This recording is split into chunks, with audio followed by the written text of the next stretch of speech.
శంభో శంకర హర మహాదేవ ఓం నమ శివాయ ఓం నమ శివాయ ఓం నమ శివాయ మాతా కనకదుర్గై తుయిద్దయ వరదేవతలు సమ్మక్క సారక్క తుయిద్దయ ఈశ్వర పరమేశ్వర ఓంకారేశ్వర విఘ్నేశ్వర వినాయక గణనాయక తుయిద్దయ కంచి కామాక్షి మధుర మీనాక్షి తుయిద్దయ తుల్యాపూర్ భవాని తుయిద్దయ బాసర సరస్వతి దేవత తుయిద్దయ రాజరాజేశ్వరి దేవత తుయిద్దయ కొల్లాపూర్ మహాలక్ష్మి తుయిద్దయ 11వ రాశి కుంభరాశి వారి జ్యోతిష్యం ఎలా ఉందో 3 సార్లు గవ్వలేసి గవ్వల శాస్త్రం చూస్తున్నామండి.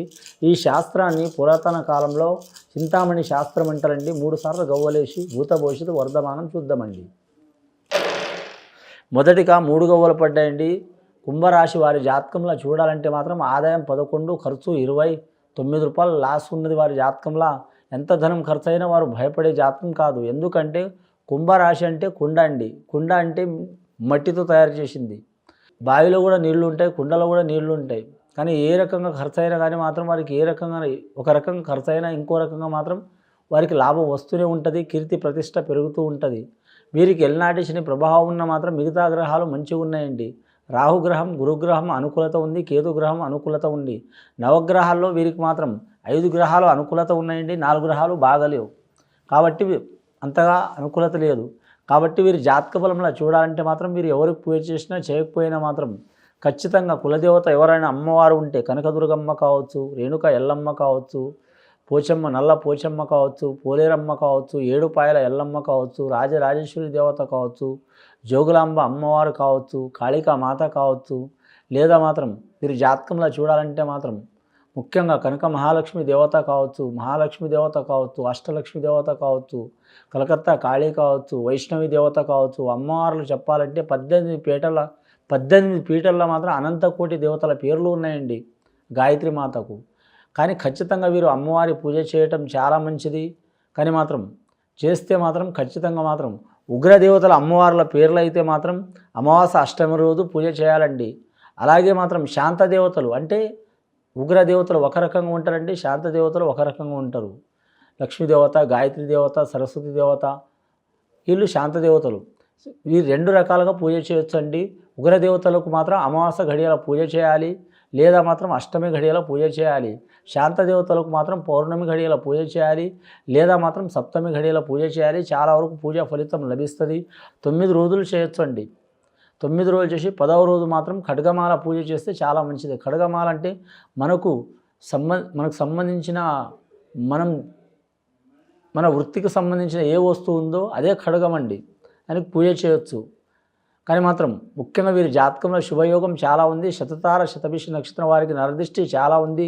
ఆ నరదిష్టి పోవడానికి మాత్రం ఎవరి వల్ల కాదండి. దయ్యం, భూతం, మంత్రం, తంత్రం, చెడుపు, చేతబడి కంటే నరదిష్టి చాలా పెద్దది. కాబట్టి లక్ష్మీ నరసింహస్వామి పూజ చేయాలి. వీలైతే సుదర్శన యాగం చేయాలి. లేదా లక్ష్మీ నరసింహస్వామిది మాత్రం ఇంట్లో శనివారం పూజ చేయాలి. శనివారం నియమం ఉండాలి, నీసు వాడొద్దండి. 2వసారి గవ్వలేస్తామండి వారి పేరు మీద ఎలా ఉందో.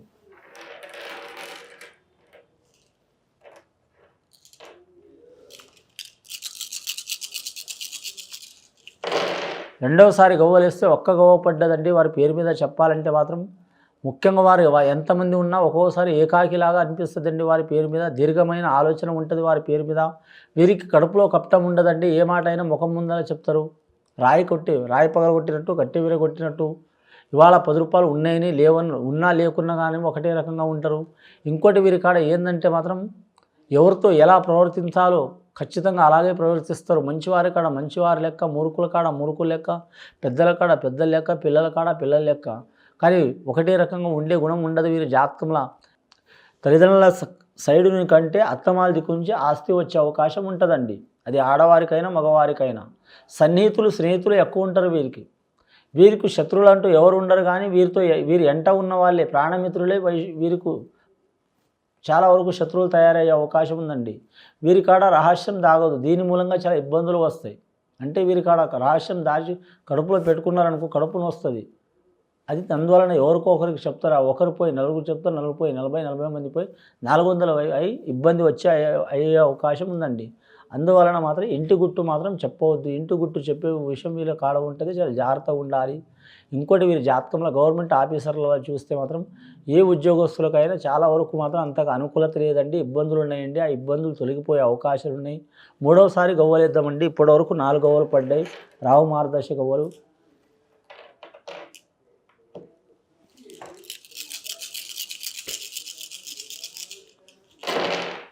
మూడవసారి గవ్వలిస్తే 4 గవ్వలు పడ్డాయండి. రాహు మహర్దశ, ఒకటి సూర్య మహర్దశ, ఒకటి గురు మహర్దశ, ఒకటి రాహు మహర్దశ. సూర్య మహర్దశ అంటే అండి రాజకీయ నాయకులకు కలిసి వస్తుంది. రాజకీయ నాయకులకు ఉన్నత స్థాయిలో అనుకున్న సాధించే అవకాశం ఉంటుంది. వారి జాతకంలో ప్రత్యర్థులు ఎన్ని ఇబ్బందులు పెట్టినా నిలదొక్కునే అవకాశం ఉంటుంది. అలాగే వారు కోరుకున్న నియోజకవర్గం నుంచి ఫ్యూచర్లో మాత్రం పోటీ చేస్తారు. అలాగే వారు ఉంటున్న నియోజకవర్గంలో ఖచ్చితంగా అభివృద్ధి చేస్తారు.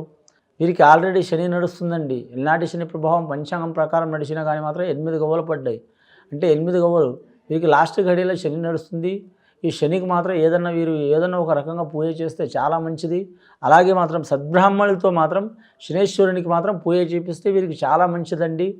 సద్బ్రాహ్మణులతో పూజ చేపిస్తే చాలా వరకు చాలా మంచిది వీరి పేరు మీద. ముఖ్యంగా నమ్మిన మిత్రులు సాయం చేసే అవకాశం ఉంది. అన్నదమ్ముల విషయంలో ఉన్న విరోధాలు, చిక్కులు, చికాకులు, బాధలు, దరిద్ర బాధ, యోగాలు ఉన్నా కూడా తొలగిపోయే అవకాశం ఉన్నదండి. ఇంకోటి మాత్రం వ్యవసాయ విషయంలో మాత్రం ఏమన్నా మాత్రం పెద్దల ఆస్తి ఉంటే అది కలిసి వచ్చే అవకాశం ఉంటుంది.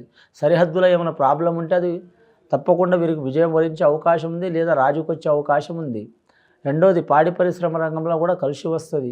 మూడవది మాత్రం చెరువు వ్యాపారం, చేపల వ్యాపారంలో కానీ మందగూడితనం ఉంటుందండి. కొత్తగా వృత్తులు మాత్రం మొదలు పెట్టవద్దు. 8 గవ్వలు పడ్డాయి. అష్టైశ్వర్యాలు పడైనా సరే మాత్రం అష్ట కష్టాలు పడైనా సరే అష్టైశ్వర్యాలు సంపాదించుకునే యోగం ఉన్నదండి వీరి పేరు మీద.